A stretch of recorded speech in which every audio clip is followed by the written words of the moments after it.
মগরা নদীকে কেন্দ্র করেই গড়ে উঠেছে জেলা শহর নেত্রকোনা।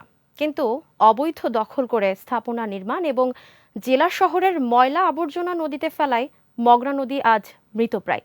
পরিবেশ ও জীববৈচিত্র্য পড়েছে হুমকির মুখে।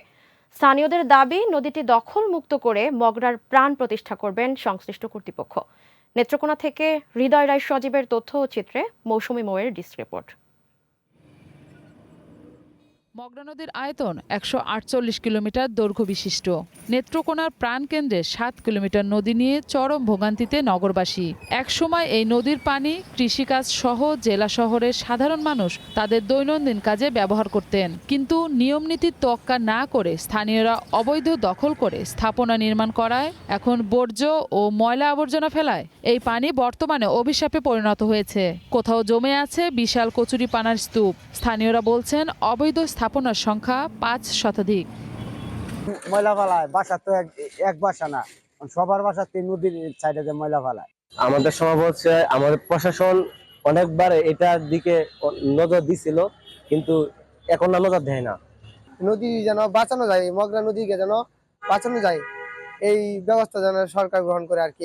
জেলার সচেতন নাগরিকরা বলছেন বেশ কয়েকবার অবৈধ দখল উচ্ছেদ অভিযান হলেও তা সম্পন্ন হয়নি। মগরাকে রক্ষা করা না গেলে এর বিরূপ প্রভাব সাধারণ মানুষ ও পরিবেশের উপর পড়বে। আমরা চাই যে এই নদীটা খনন করা হোক, সৌন্দর্য বৃদ্ধি করা হোক। এই নদীটা যখন প্রাণ প্রবাহ ফিরে আসবে, তখন আমাদের এই শহর আবার কিন্তু একটা নান্দনিক হয়ে উঠবে। জেলা প্রশাসক জানান, মগরা নদী খনন, সৌন্দর্য বর্ধন, অবৈধ স্থাপনা উচ্ছেদের জন্য পরিকল্পনা গ্রহণ করা হয়েছে। এর মধ্যে তা বাস্তবায়নও শুরু হয়েছে। সরকার পানি উন্নয়ন বোর্ডের মাধ্যমে একটি প্রকল্প হাতে নিয়েছে। প্রকল্পের ব্যয় প্রায় ৪৮.৫ কোটি টাকা এবং এই প্রকল্পের আওতায় ৪৮ কিলোমিটার মগরা নদীর সংস্কার করা হবে।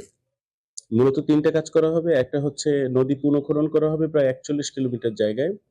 পার্শ্ববর্তী জায়গায় আপনার উচ্ছেদ কার্যক্রম পরিচালনা করা হবে এবং পরিবেশ সংরক্ষণে আপনার সৌন্দর্যবর্ধন। জেলাবাসীর প্রত্যাশা, মগরা নদীর প্রাণ প্রতিষ্ঠা ও পরিবেশ রক্ষার মাধ্যমে নদীটিকে আবারও বাঁচিয়ে তোলা হবে, যার সুপ্রভাবে স্বস্তি মিলবে নেত্রকোনাবাসীর। মৌসুমী মৌ, গ্রিন নিউজ ডেস্ক।